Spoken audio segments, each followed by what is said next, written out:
بسم اللہ الرحمن الرحیم۔ سب انتظار کرتے ہیں ان 2 دنوں کا۔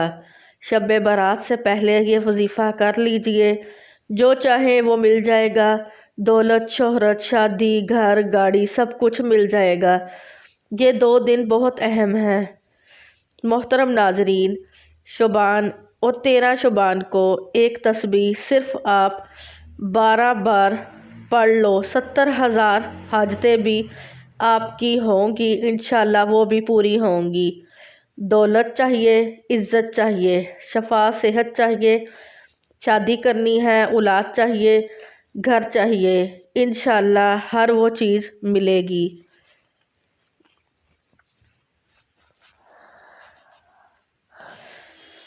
جو آپ مانگو گے۔ یہ 2 دن بہت اہم ہیں۔ ان دنوں کا لوگ انتظار کرتے ہیں۔ شب برات بھی آ رہی ہے۔ 15 شعبان کو شب برات ہے اور یہ رات بہت ہی فضیلتوں والی رات ہے۔ اس سے پہلے آپ یہ تسبیح کر لو جو اب میں آپ کو بتاؤں گی، انشاءاللہ جو بھی مانگو گے وہ ملے گا۔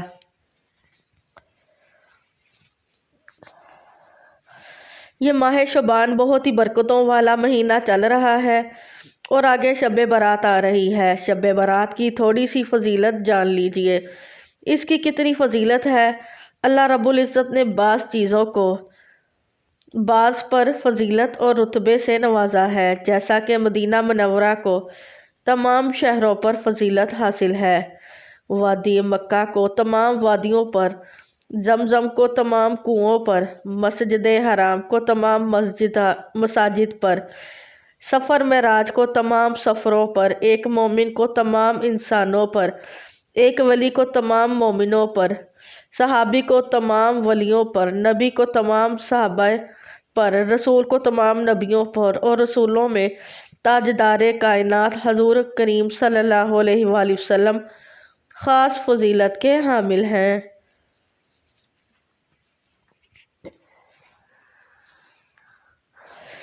اللہ رب العزت نے اسی طرح بعض دنوں کو بعض پر فضیلت دی ہے۔ یوم جمعہ کو ہفتہ کے تمام ایام پر، ماہ رمضان کو تمام مہینوں پر، تمام ساعتوں پر، لیلۃ القدر کو تمام راتوں پر اور شب برات کو دیگر راتوں پر فضیلت دی ہے۔ یہ جو 15 شعبان کو شب برات آ رہی ہے، حدیث مبارکہ سے شعبان الاعظم کی 15ویں رات کی فضیلت و خصوصیت ثابت ہے، جس سے مسلمانوں کے اندر اتباع و اطاعت اور کثرت عبادت کا ذوق و شوق پیدا کرنے کی ترغیب ملتی ہے۔ عرفہ عام میں اسے شب برات یعنی دوزخ سے نجات اور آزادی کی رات بھی کہتے ہیں۔ اس رات رحمت خداوندی کے طفیل لاتعداد انسان دوزخ سے نجات پاتے ہیں۔ اس فضیلت و بزرگی والی رات کے کئی نام ہیں، یعنی کہ برکتوں والی رات، دوزخ سے آزادی ملنے کی رات و دستاویز والی رات، اللہ تعالیٰ کی رحمت و خاصہ کے نزول والی رات۔ یہ 2 دن بہت ہی خاص ہیں اور خاص طور پر شب برات کی یہ رات یہ بہت ہی خاص ہے۔ 5 فضائل جان لیجئے۔ اس شب میں ہر حکمت والے کام کا فیصلہ کر دیا جاتا ہے۔ اس رات میں عبادت کی بہت زیادہ فضیلت ہے اور نہ ہی رحمت الہی کا نزول ہوتا ہے۔ حضور صلی اللہ علیہ وآلہ وسلم نے فرمایا، یقیناً اللہ تعالیٰ اس رات کو بنو کلب کی بکریوں کے بالوں کی تعداد کے برابر میری امت پر رحم فرماتا ہے۔ چوتھا، اس میں فضائل یہ ہے، گناہوں کی بخشش اور معافی کے حصول کی رات ہے۔ حضور صلی اللہ علیہ وآلہ وسلم نے فرمایا، بے شک اس رات اللہ تعالیٰ تمام مسلمانوں کی مغفرت فرما دیتا ہے، سوائے جادو ٹونا کرنے والے، بغض و کینہ رکھنے والے، شرابی، والدین کے نافرمان اور بدکاری پر اصرار کرنے والے۔ پانچویں فضائل یہ ہے، اس رات اللہ تعالیٰ اپنے رسول کریم صلی اللہ علیہ وآلہ وسلم کو مکمل شفاعت عطا فرمائی، اور اس طرح کہ حضور نبی کریم صلی اللہ علیہ وآلہ وسلم نے شعبان کی 13ویں رات اپنی امت کے لیے شفاعت کا سوال کیا، تو آپ صلی اللہ علیہ وسلم کو تیسرا حصہ عطا فرمایا گیا۔ پھر آپ صلی اللہ علیہ وسلم نے شعبان کی 14ویں رات یہی سوال کیا، تو آپ صلی اللہ علیہ وآلہ وسلم کو 2/3 حصہ عطا کیا گیا۔ پھر آپ صلی اللہ علیہ وسلم نے شعبان کی 15ویں رات سوال کیا، تو آپ صلی اللہ علیہ وسلم کو تمام شفاعت عطا فرما دی گئی، سوائے اس شخص کے جو مالک سے بھٹکے ہوئے اونٹ کی طرح اپنے مالک حقیقی سے دور ہو جاتا ہے، یعنی جو مسلسل نافرمانی کرتا رہے۔ تو ان 2 دنوں کی بہت ہی فضائل ہیں، بہت ہی جو نئی خصوصیت کے حامل رہتے ہیں۔ اگر آپ اس تسبیح کو اچھی طرح کر لیں جو ابھی میں آپ کو بتاؤں گی، انشاءاللہ آپ کی تمام حاجتیں پوری ہو جائیں گی، جو بھی آپ کے مسائل ہیں وہ اللہ پاک کے حکم سے حل ہو جائیں گے۔ اب اس عمل کا طریقہ کار جان لیجئے۔ آپ نے کون سے کلمات کیسے پڑھنے ہیں اور کون سی احتیاط کرنی ہے۔ سب سے پہلے آپ اس عمل کو فجر، ظہر، عصر، مغرب، عشاء، تہجد کسی بھی نماز کے بعد کر سکتے ہو۔ المختصر یہ ہے،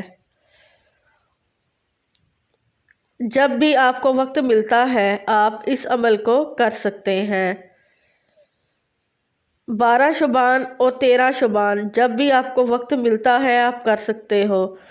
اس کے بعد احتیاط میں یہ مرد، عورت، بچہ، بوڑھا کوئی بھی اس عمل کو کر سکتا ہے، اس میں کوئی پابندی نہیں۔ عورتیں اس کو خاص ایام میں کر سکتی ہیں، اس میں بھی کوئی پابندی نہیں ہے۔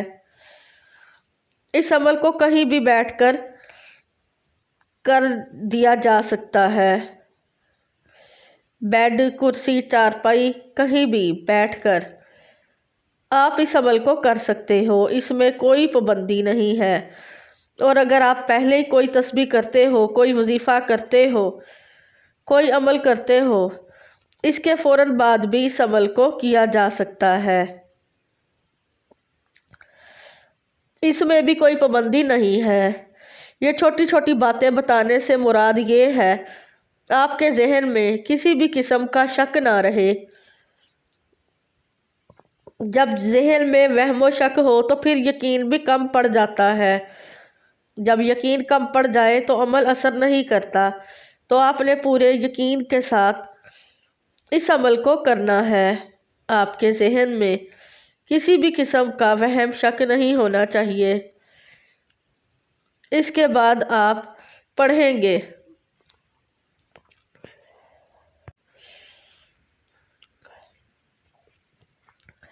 اعوذ باللہ من الشیطان الرجیم، بسم اللہ الرحمن الرحیم۔ صرف آپ نے 25 بار پڑھنا ہے، یہ اس عمل کا حصہ ہے، آپ نے اچھی طرح پڑھنا ہے، یہ ایک ہی بار شمار ہوگا۔ اس کے بعد آپ نے درود پاک پڑھنا ہے۔ ایک بار میرے ساتھ بھی پڑھیے، اور اگر کسی میرے بہن بھائی کو یہ درود پاک نہیں آتا تو اتنا بھی کہہ سکتے ہیں صلی اللہ علیہ وآلہ وسلم، اللہم صلی علی محمد وعلی آل محمد کما صلیت علی ابراہیم وعلی آل ابراہیم انک حمید مجید، اللہم بارک علی محمد وعلی آل محمد کما بارکت علی ابراہیم وعلی آل ابراہیم انک حمید مجید۔